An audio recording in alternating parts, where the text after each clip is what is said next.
Welcome to Conscious Marketing Movement Podcast, where we bring you thought-provoking conversations to challenge traditional marketing practices and inspire a new paradigm, shaping the future of marketing for a better tomorrow. In our first season, we'll explore how can marketing drive climate action. We'll be talking with sustainability communicators, brand strategists, designers, all sharing their knowledge and first-hand experiences. So whether you're listening to us at home with your favorite beverage or on your daily commute, make yourself comfortable and enjoy the episode. Hello everyone. In this episode, we are joined by Megan Thudium, a purpose-driven marketing consultant on a mission to reshape marketing to be people and planet first. We'll dive into topics of effective climate communications, how to balance the truth-telling of climate, reality and the optimism, and how every marketer become a change maker. So if you're a marketer who is very curious to learn more about the climate communications and want to be on the right side of the history, then this episode is for you. Hello, Megan. Welcome. Hi. Thanks so much for having me here in person, which is very exciting to be with you in London. I know. Do you come to London often? I don't. So I'm here for a conference, and it's also a great excuse just to meet up with amazing people like you and from our greater conscious marketing community and sustainable marketing community. So I've been in coffee dates and all sort of, You're already on the agenda. I already have a great agenda today, for sure. Thank you so much for being here again. And I would like to start by kind of looking at your journey, how you call yourself an eco-marketer, sustainable marketer. What was the journey there? How did you come to this point where you are today? So the journey has definitely been, I would say, a lot. They're all kind of like an awakening phase. But I think my journey in comparison to a lot of other people's is mine was a slow and steady move towards this space.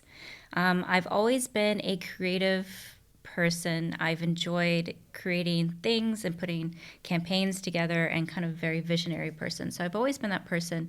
And from there, I went, of course, into marketing. But where I started in marketing is not in this space. I didn't start in NGO or like a Greenpeace or anything like that. I actually started in B2B tech. So very technical, very different than what we're talking about here. Okay. Kind of boring and dry. Not. There's no tug there necessarily. Okay. And from there, I shifted when I started my business. It's been 6 years now since I started my business. My business is now Content for Good & Co. And that's also a reflection of my journey because in the very beginning of starting my business, I was working again with B2B software. It didn't feel fulfilling enough. And this space and this community just really fell into my lap. I got lucky one day. Somehow I got connected with a green brand and I loved the work that they were doing. It resonated with me. It kind of fulfilled this like deeper calling for purpose that I was looking for. From one, then another, and then another. And that's kind of what got me into the green space. And then I would say really what shifted me into this conscious marketing, sustainable marketing space is taking the Cambridge course. So this is a plug for the Cambridge course. I really did enjoy it. It was an eye-opening course because from there I shifted into, before I was doing marketing just for green brands. So thinking about green communication, doing it in an ethical and honest way, but absent without greenwashing. Of course, that's a really important piece of this entire puzzle. Sure. But the Cambridge course really like opens up my mindset of what is the potential of sustainable marketing and how it fits within the space of the sustainable transformation that we're looking to go through, not just in the business industry, but within our entire world and our civilization, like humanity. Yeah. And the sustainable marketing course really just put that in perspective for me. And at that moment, I was like, wow, there's just so much more good work that we could do. And it was such an inspiring jump board into where we are now. And a lot of people who kind of come or for one or other reason come into sustainability world, maybe the first reaction is to leave what they've been doing before. Have you ever had those thoughts of marketing, I'm not sure anymore, I'm going to leave it? Or did you have the idea of joining those two pieces together straight away? It's interesting that you say that. I'm actually having this thought right now. Okay. I think everybody who gets in this space, especially from the marketing communication side, might have this pull because we want to be doing more, right? Yeah. We want to be having a bigger impact. We want to be pushing. And I'm struggling with this right now because as much as I love what I do, and of course I work with a lot of green technology clients, there's a lot more we could be doing there too. Yeah. So I'm always pushing the bar. I've worked with some NGOs, always pushing the bar there. But how can I do even more? You know, I feel the marketing discipline as we know it now is still the main narrative. And as much as I love what I do, it's a lot of energy. Yeah. And so I thought, where can I grow my impact more? And that's why I'm actually thinking, you know, maybe it means going into like more of a sustainable consultant or sustainable manager and working internally with companies on their marketing and communication, but from the outside out. You know, it's a growth process for everybody. I don't think there's any one journey that's right. No. And correct. And everybody kind of has their own journey, and you kind of meet at different parts. And who knows, you know, I might go in that direction. I might stay in this direction. I might blend into something beautiful new. We can't foretell the future, right?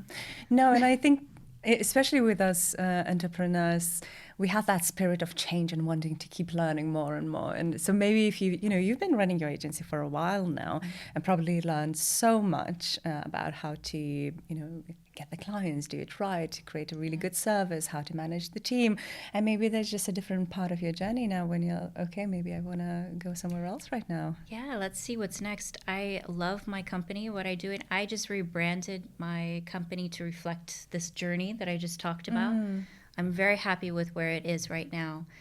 Where I would love to see my business go is, of course, continuing to serve customers and clients as I have within the space and B Corps and green tech, but I want to work more on the movement. So everything that we're talking about now is how can I take myself into speaking opportunities, lecturing opportunities, workshops, because our community is still so niche. And there's just so much more advocacy work and like conscious building that we could do within the marketing space. So that's really where I would like to operate in the next couple of years. I'm so glad to hear that, because I think we are maybe meeting at the similar time. I was asking myself the same question, especially with conscious marketing movement. What do I want to do? Because I've been in activism for so long, and now I came back to marketing, and now trying to join those pieces together. And my heart beats at having conversations like this. But the most excited I get when we present the ideas of conscious marketing or sustainable marketing outside of our bubbles. And that's quite uncomfortable, but I'm willing to do that work, to go and maybe challenge the status quo. And just going back to your agency Content & Co. Content and stories is what you've been kind of living and breathing every day for a while now. And I wanted to explore today with you about this idea of effective climate communication. And it's very big, but I do want to ask you a question. What is effective climate communication? I think this was a really great question because it could be taken a lot of different ways, and I think there's a lot of different layers. You know, the side of my marketer brain is going straight towards like the objectives and like the technicality of the marketing campaign. Okay, how are we building campaigns that are reaching certain objectives and goals? And of course, those are going to be different depending if it's a company or if it's an NGO. If it's a Greenpeace, you have different objectives. I think that's a way to judge if it's effective for yourself. Such a great question, because again, this is like the green marketing box. It's like, how can we pull this question out? It's like, what is the transformation that we want to see in marketing? How are we transferring it into a force for good? Which is my purpose, to make it more people and planet first focused. What does that look like as a transformation? Okay, well, that gets a little bit exciting because there's a lot of creativity and there's a lot of like thoughts and processes that can go into and building in what that vision is. I love that. I love that you bringing the creativity, because that was the first reason why I came into this industry in the first place. 15, 16 years ago now. But then once you start working with certain clients and in the world that we live right now, it very much becomes how many leads you're going to get, how many conversions you're going to make, what are those metrics.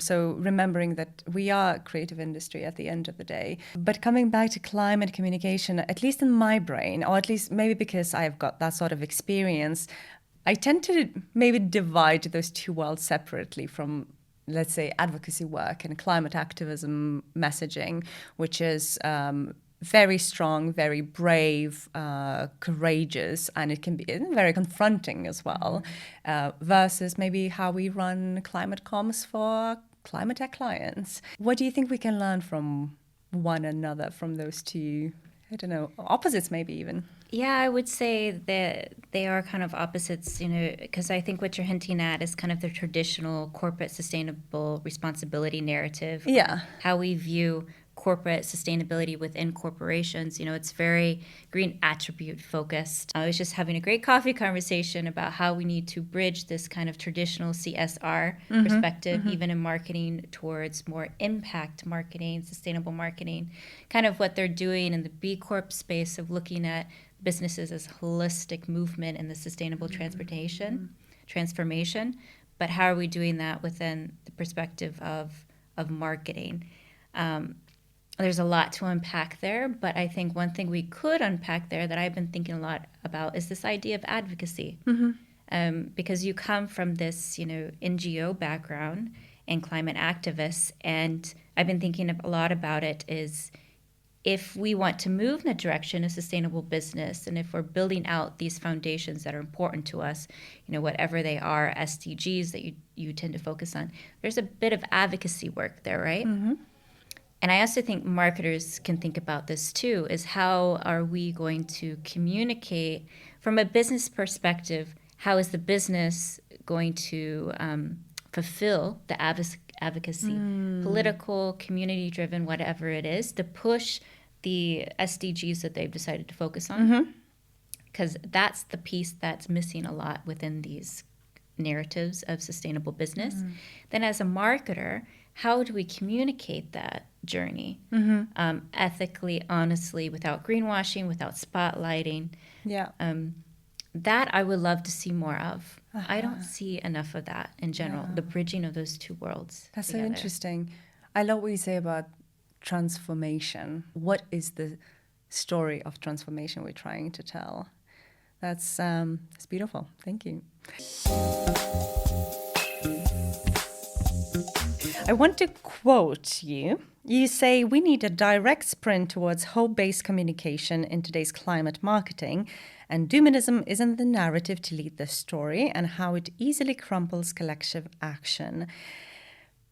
While I agree, and this is something we already touched a little bit off the record when we connected first, how do we balance this truth-telling of the current climate reality with optimism? Because you said I'm an optimist. I want to do positive communication. So maybe we can explore that a little bit. Yeah, I think this is a great topic to bring up as we talked before recording the podcast, how important it is right now. And I really stress the urgency of it because we live in very crazy, turbulent political times. It's very negative, a lot of things. There's a lot of helplessness out there at the moment. I'm also going to plug that I am an American, so I'm probably putting my positivity in American here too. So I am not coming from that cultural background. But you specifically said optimism, but I want to make sure that we're using the correct words, which is informed optimism and informed hope. And so the difference between that and just regular optimism is informed optimism is based in scientific understanding and realistic outcomes. So, for example, you're optimistic about the type of future we can build if we reach all these sustainability goals that we set out in this transformation, But that's based on, strategies that are already working in sustainable business, or, transferring. We understand, for example, solar and wind energy is working in energy transformation. So we can be optimistic about those things, but we know that that's rooted in factual information. Yeah. So I think that's the key difference, to not be misleading too in our narratives around optimism and hope. They have to be rooted in some sort of scientific and realistic evidence. I think we need just like an overliness of optimism and hope right now, because there's so much negativeness, and we almost need to battle those narratives, like suppress them. We have to remember, like, I think I'm not a psychologist, but when it comes to human psychology, negativity and these type of messages are amplified in our brain much longer and much stronger. So we almost need to do with every negative message that we see out there right now about climate or whatever is going on, we need to amplify it by 3 with hope, informed hope, and Informed hope. Informed hope. And informed hope. On that, I will agree. Although I'm not a psychologist either, but just looking at myself and the kind of activist communities, I look back and I question on these times, what was such a strong driving force for me to completely switch my career, go into climate activism full time, completely devote my time working for free for years. For me, it did work that the truth was told at that point. At that time, for me personally, I really needed to hear that, because I was in shock when I heard it. I couldn't believe that I'm living my happy life and the world is falling apart. And that truth-telling, telling the facts, how they are, reading IPCC reports, understanding them, joining the communities, talking about how horrific the situation is, that pushed me into action. That led me where I am today and changing my entire life. And while I agree with what you're saying, that maybe where we are right now in 2025, it just becomes more and more challenging, and we need that hope. Maybe we're just tired of the doomism, as you say. That doesn't work. I agree with that.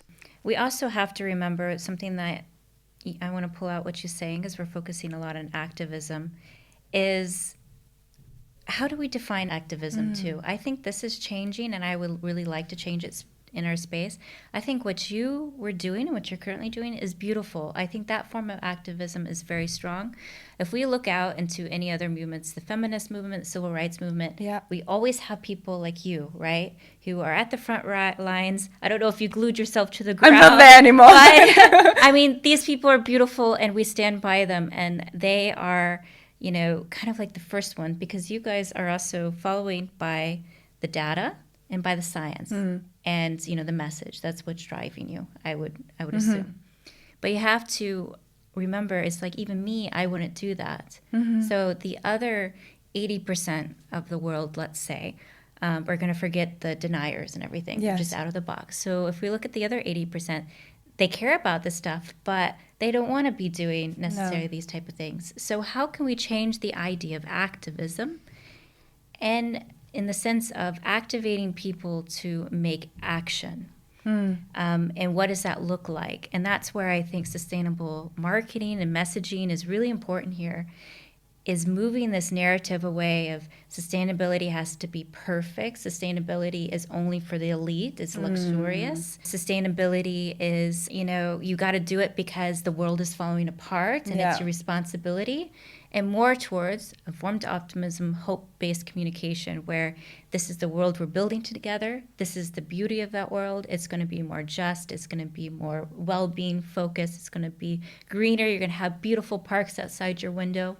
This is the way that we're moving. And for you to be part of that moving, you become an activist, and where, like, for example, show up at your town meeting and you say that these are the things that you want. To me, that's a form of activism.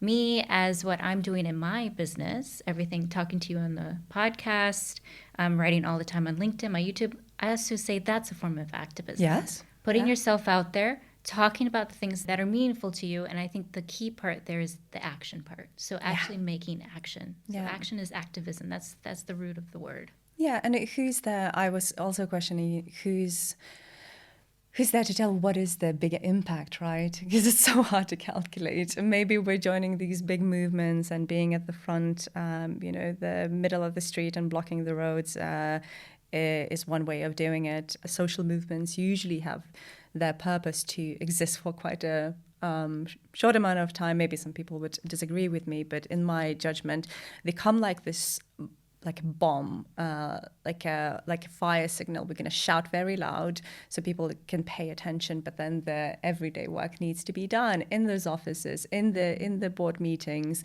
and this is where the role of eco-marketer comes in. Exactly. And everybody has a place in the movement. I think that's the main message that I want to pull out there. And that's where we go towards the eco-marketer, the sustainable marketer. What can the everyday person in the marketing department do as part of this movement? The majority of people now want to see more climate action from their companies and their governments. But the one thing that is stopping them is how to make action. So this is what I am really focusing on at the moment in my own journey as a sustainable marketing activist, is how to bridge more action.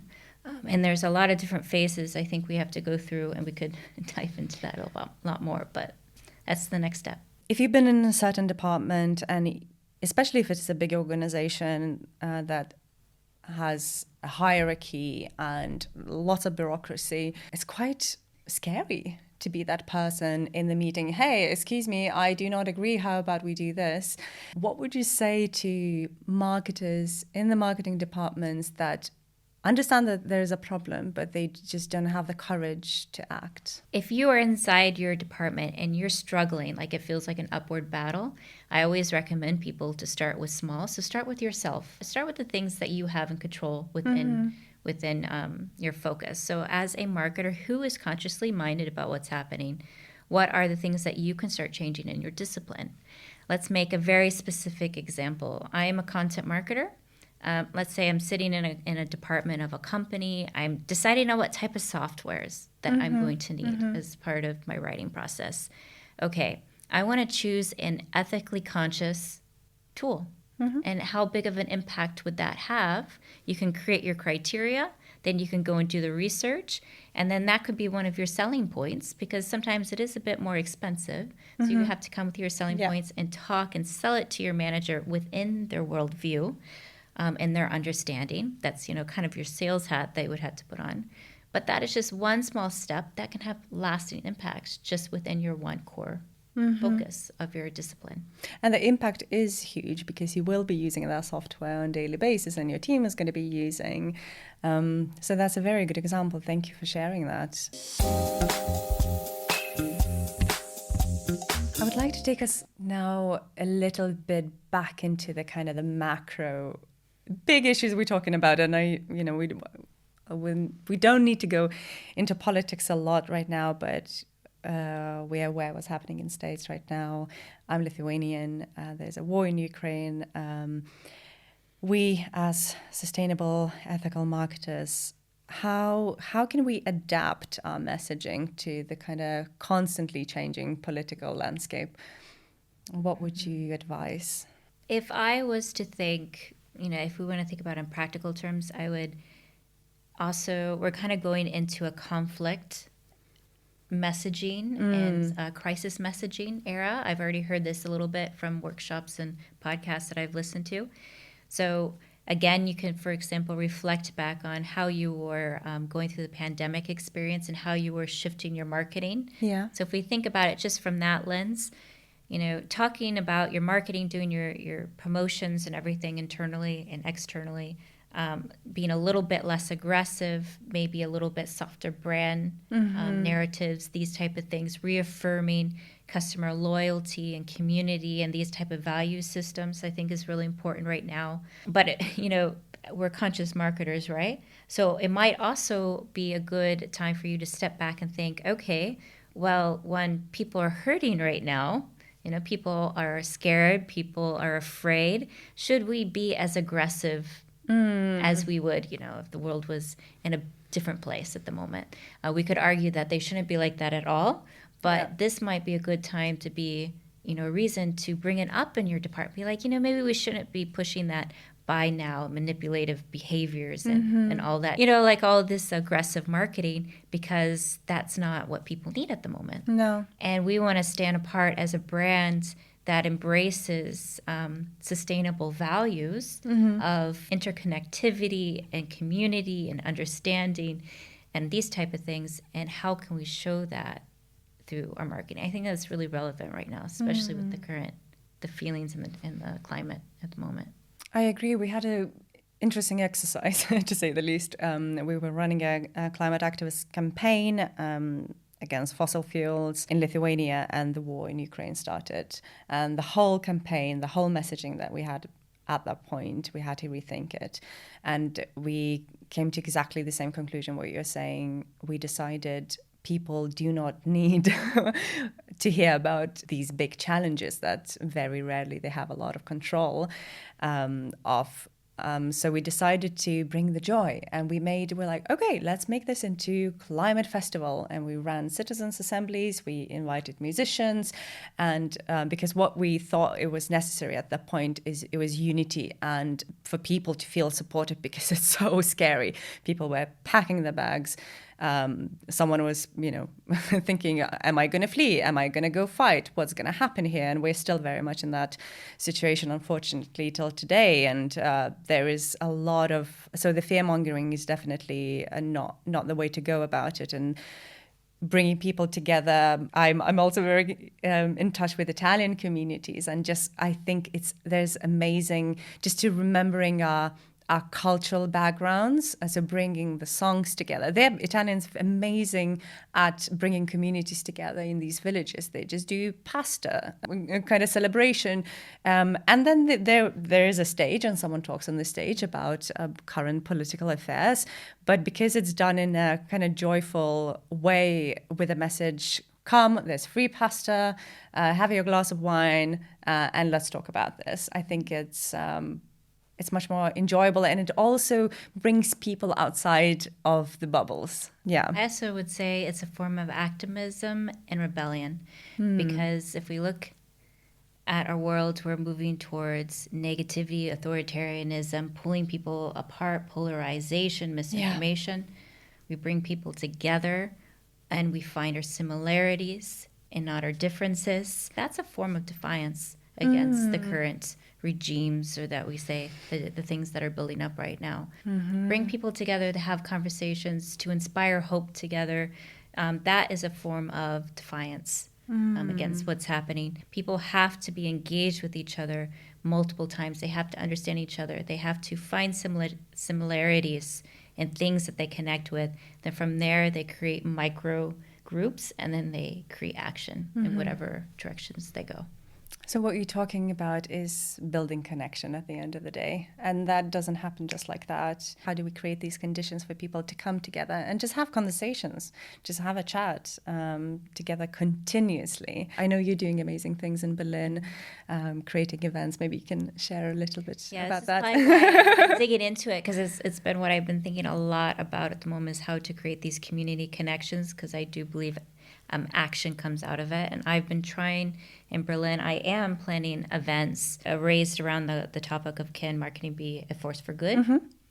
And bringing people locally together to engage on this topic. And again, with the feeling of this climate of you can come, whoever you are, whatever background. You could be a green marketer, you could be a marketer in a finance company. But all you have to do is have the love for sustainability in your heart and feel like this is something that you want to be a part of. And bringing these people together to have conversation, to have discussion, and then walk away feeling empowered to go into their environments and make some sort of action. Then hopefully, always as an organizer, they come back at the next event and they feel then engaged and connected community. And again, I truly believe that's how movements are built. Yeah. And I think I don't have all the right answers, but I do think this is one important piece, is this act of rebellion and activism of engaging and building out communities on the things that matter most to us, and then using it as an amplifying effect. I'll connect it again to something you said at the beginning of the podcast. Why did you get into marketing? Yeah. I got into marketing because it was creative. Yeah. And I thought it was fun. And that's something I recently read in the Sustainable Marketing book again, by Paul and Alexis, is marketing has shifted so far away from the foundations of what marketing is. Yeah. Marketing is about connecting people towards demand, driving demand in that, connecting people towards demand, bringing them together over things that they need, doing that in creative and kind of encouraging and next level ways. I mean, that's why I got into marketing. That's why I love marketing. But we've shifted so much, especially in the last 5 to 10 years, to this demand generation feel. It's like it's all about pushing sales, increasing value and their perspective of value. We can also talk a lot about our perception of value right now is completely off. And that needs to change in marketing. But this is also why I'm thinking about my own career. This isn't fun anymore. No. Being in these spaces. This is not why I got into marketing and why I love it. So that's also where I would love to see our industry push against that. I'm like, no, this marketing can be so much more. We can push so much higher limits, and we can create movements, we can create visionary, we can encourage people to build this like better world that like there's so much potential there. And when I think about that, I get so excited. Yeah. And I get very enthusiastic. And if you think about it, that's what brings me up. That's like what I get up in the morning to do, not, sit down at my desk, be like, I'm going to drive demand. Yeah. I'm going to get that visibility in that post. That's what lights up my fire. Maybe some marketers, yes, but I don't believe most marketers go to work thinking that. So I would love to reconnect to that passion again of what makes marketers and creatives love what they do, because that essence is really what we in conscious, sustainable marketing to drive that movement forward. At the end of the day, is belonging, connection, empathy, impact, is all the beautiful sides of humanity. If I can achieve at least one of them through the work that I do, that would be a massive success. And unfortunately, as you say, we're so far away from it. And what on earth happened to marketing? What happened? I know it is challenging to be that change maker, and you are questioning your role in marketing yourself at the moment. What keeps you going every day when you're like, look, I feel alone, I want to change the whole industry, which is a massive, massive goal. How do you keep yourself motivated? So what keeps me motivated is foremost my community.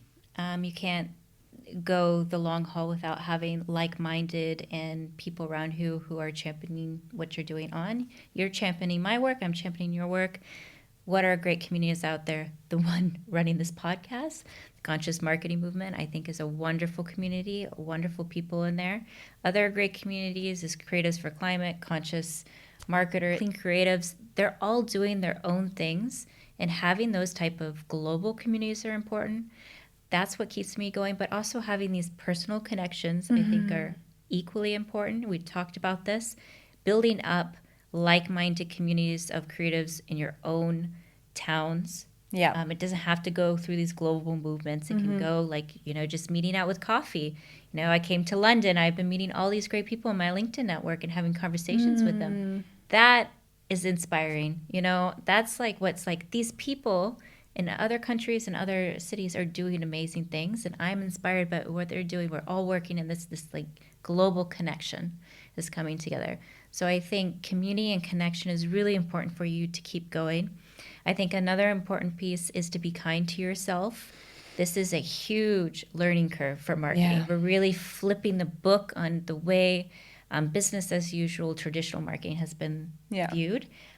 You are rebellious, and that's great. Rebellion is a great word to be embodying.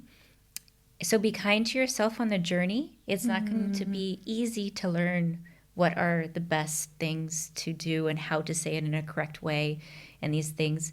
And don't be fearful of it too. I think a lot of things that we're seeing in the corporate sustainable communication side is this green hushing. Yeah. So marketers feel so hesitant and so unsafe about these things, they're just not saying it at all. Or the people at the top are telling them, don't do it at all. Yeah. So push against that, because green hushing is not what we want right now. No. So where does that come from? That comes from upskilling yourself, like we've already talked about, going to these type of courses, feeling more confident about the topics that you're talking about, I think that's the next natural step. Thank you so much, Megan. It's been really informative and lots of great advice there for all the marketers out there. Thank you so much. And I feel like our work is just beginning. Yeah, I'm excited. Let's get it. Let's get it. Thank you so much for listening to this episode. And if you would like to learn more about what is conscious marketing and join a community of entrepreneurs and change makers marketers, head to consciousmarketingmovement.com and join the membership.